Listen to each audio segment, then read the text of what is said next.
देखो, तो atmospheric pressure को समझते हैं हम, ठीक है। तो एटमॉस्फेरिक प्रेशर क्या है?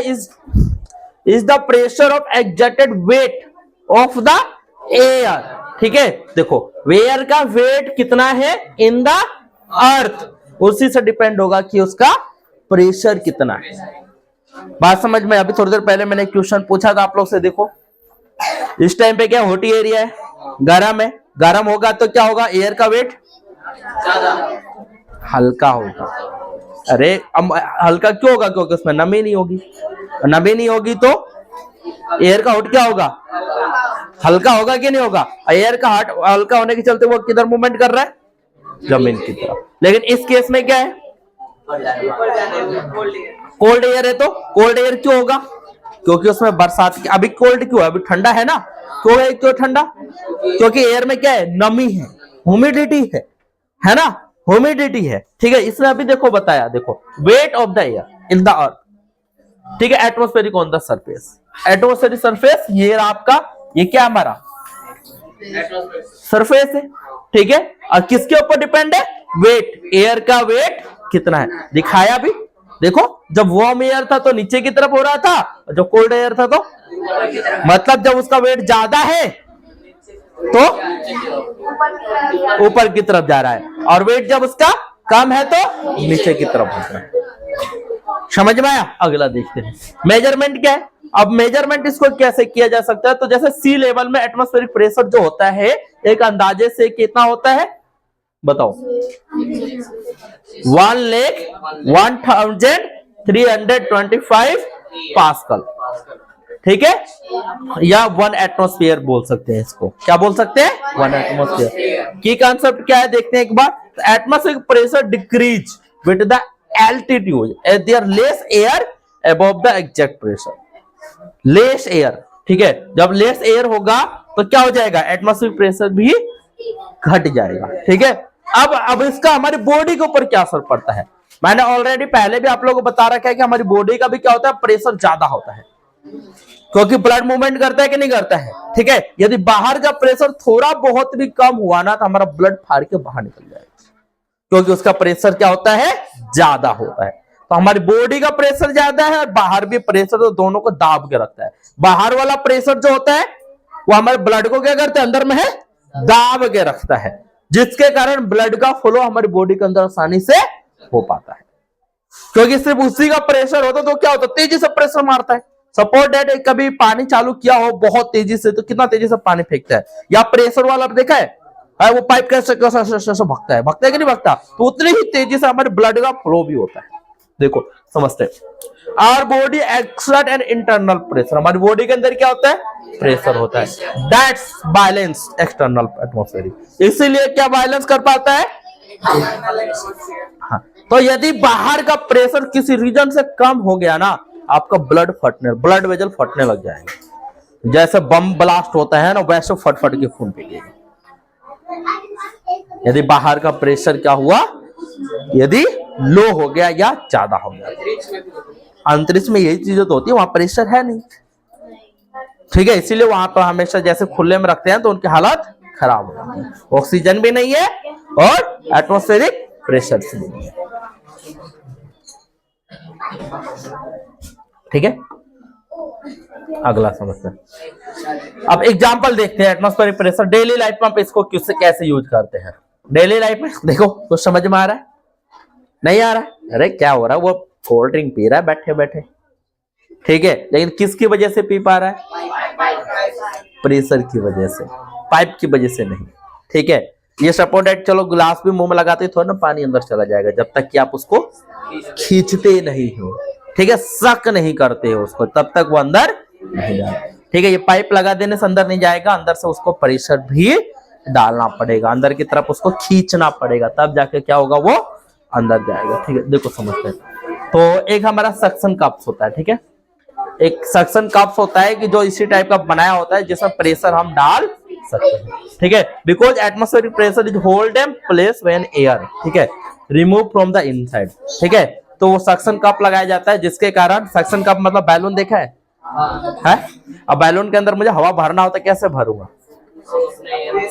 है अब एक दो बैलून भरना है तो मुंह से भर लोगे, बहुत सारे बैलून भरना हो तो आजकल वो हैप्पी बर्थडे वाला वो देखते हो बड़ा बड़ा वाला बैलून आता है, तो उसमें क्या देते हैं, एक छोटा सा पाइप देता है, ठीक है, उसी को बोलते हैं सक्शन कैप, उसके थ्रू हम उसके अंदर पानी भर देते हैं, ठीक है।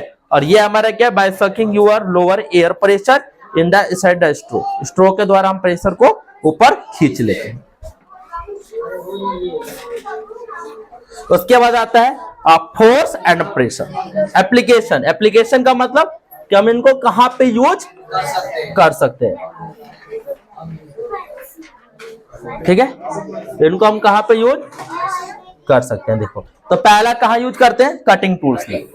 किसका यूज करते हैं हम, फोर्स का भी और प्रेशर। कटिंग टूल्स का मतलब जैसे सीजर है, सीजर को हम ऐसे क्या लगाते हैं, प्रेशर या फोर्स लगाते हो ना, तो क्या करता है वो उसको काटता है, ठीक है। तो देखो तो टूल्स लाइक जैसे नीव हो गया, चाकू हो गया और ब्लेड्स हो गया, ये क्या होते हैं, बहुत ज्यादा इनका कोना क्या होता है, शार्प होता है, ठीक है, जिसके कारण हमारा जो फोर्स होता है ओवर स्मॉलर एरिया, ठीक है, तो छोटे से छोटे एरिया में भी वो फोर्स आसानी से लग जाता है।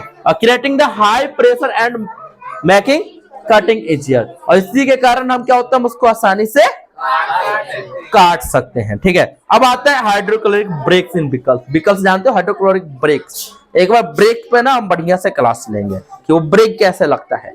कभी सोचा है, इतनी तेजी से चलती हुई गाड़ी और एक पांव को दबाते ही गाड़ी रुक जाता है, ऐसा कैसे होता है, तो उसमें कैसी ब्रेक लगी होती है, हाइड्रोक्लोरिक ब्रेक व्हीकल्स। और किसकी वजह से रुकती है वो, प्रेशर की वजह से रुकती है, ठीक है, समझते हैं। देखो तो वर्क ऑन पास्कल लॉ, किस पे काम करता है ये, पास्कल लॉ पे। किस लॉ पे, अच्छा लग रहा है हमारा एक टॉपिक छूट गया है, ठीक है, देख हाँ। है ठीक है, बाद में है, मुझे लगा छूट गया, नहीं है, पढ़ाएंगे, ठीक है। तो पास्कल लॉ क्या कहता है, स्मॉल फोर्स अप्लाई, कि छोटा सा भी हम फोर्स लगाते हैं अब पूरी गाड़ी को रोक लेते हैं। कभी देखा है ट्रेन भी कितनी स्पीड से चलती है, छोटे से फोर्स पे वो रुक जाती है। वैसे ही कार है 120 240 तक पकड़ लेती है स्पीड, और जैसे ही थोड़ा सा टच लगाया वो रुक जाती है, ठीक है। तो हम क्या किस लॉ पे काम करते हैं, पास्कल लॉ पे, ठीक है, फोर्स लगाते हैं। तो applied the brake pedal, apply the brake pedal मतलब जैसे ही ब्रेक पे हमने पावर रखा, ठीक है, ट्रांसमिटेड थ्रू द फ्लूइड, वहां से क्या निकलता है, लिक्विड निकलता है, ठीक है, दिखाऊंगा अभी लिक्विड कैसे निकलता है। To exact a larger force on the brake pad, और उसी के कारण होता है वो उस पे ज्यादा फोर्स लगता है, किस पे, ब्रेक पे, ठीक है। दूसरा स्प्रिंग्स एंड पंप्स, देखा होगा स्प्रिंग्स सुई वाला, अब पंप्स हवा भरने वाला, ठीक है। देखो इनमें भी क्या होता है, प्रेस करते हैं हम, प्रेस करते हैं तभी क्या लगता है, प्रेशर लगती है, और उतनी तेजी से वो क्या होता है, लिक्विड मूव करता है, लिक्विड मूव करता है। इन प्रेशरों का ऐसे ऐसे जगहों पे यूज किया जाता है। अभी तो बहुत ज्यादा हार्ड डिस्क मतलब ब्रेक में और भी ज्यादा इंक्लूडेड किया जा सकता है, ठीक है, इन प्रेशरों को यूज किया जा सकता है। देखो समझते हैं ब्रेक का, देखो अब ये समझो, तो हमारा क्या है, डिस्क, ठीक है, हाँ देखो ये क्या है, मास्टर सिलेंडर है, ये क्या हमारा ब्रेक पैडल है, क्या है ये, ब्रेक पैडल, ठीक है। हाइड्रोलिक ब्रेक सिस्टम देखते हैं, ठीक है। देखो तो हमारा क्या है, ये ब्रेक पैडल, जैसे ही इस पे पैर रखा ये किसको जाके एक्टिवेट करेगा, सिलेंडर के ऊपर, किस पे, सिलेंडर पे। और मास्टर सिलेंडर क्या करेगा, यहाँ से लिक्विड भेजेगा, क्या करेगा, लिक्विड भेजेगा, ठीक है। अब देखो यह हमारा फ्रंट वाला है और यह हमारा बैक वाला है, ठीक है। अब ये हमारे यहाँ पे क्या लगे होते हैं, ब्रेक शूज लगे होते हैं, कहां पे, ब्रेक शूज कहां लगा होता है, टायर में, कहां लगा होता है, टायर में। और ये क्या हमारा हमारा ये मतलब दूसरे में क्या लगा हुआ है, व्हील सिलेंडर लगा हुआ है, ठीक है। और ये क्या हमारा डिस्क ब्रेक, सुना है ना, आजकल के मोटरसाइकिलों में आते हैं ना डिस्क ब्रेक, ठीक है। अब जैसे ही यहाँ पे पैडल मारा हमने, ठीक है, ये स्टील पाइप क्या हुआ, इस पे फोर्स लगेगी, ये इसको मूवमेंट कराया और इसको मूवमेंट कराया, लिक्विड गई और इस पे आके इसको चिपका दिया, और जैसे ही चिपका वैसे ही वो, इस तरीके से हमारा हाइड्रोलिक ब्रेक सिस्टम काम करता है। अगला देखते हैं। अब देखिए पास्कल लॉ क्या है समझते हैं एक बार, ठीक है।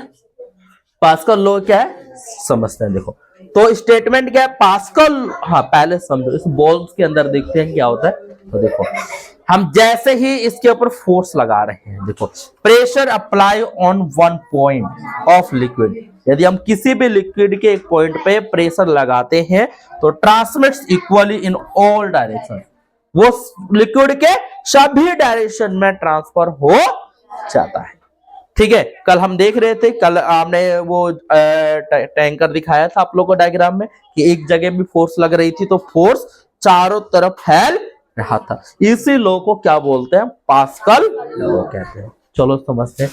तो state that change in pressure at any points and enclose fluid is transmitted, मतलब हम किसी भी पॉइंट में हम क्या लगाएं फोर्स लगाएं, वो फ्लूइड में चारों तरफ क्या हो जाएगा फैल जाएगा, ट्रांसमिटेड, ठीक है। All point in the fluid, fluid में चारों तरफ वो फैल जाएगा। एप्लीकेशन कहां होता है ये हाइड्रोलिक लिफ्ट, हाइड्रोलिक लिफ्ट समझते हो, लिफ्ट्स ऊपर नीचे आता है ना, ठीक है। दूसरा brakes, Pascal law to the transmit of pressure from the small area and larger area amplify the force, ठीक है। चाहे छोटे एरिया में भी और बड़े एरिया में भी आसानी से लग जाता। आप समझते हैं। देखो अब ये देखो इसी का एग्जांपल दिया गया है। देखो ये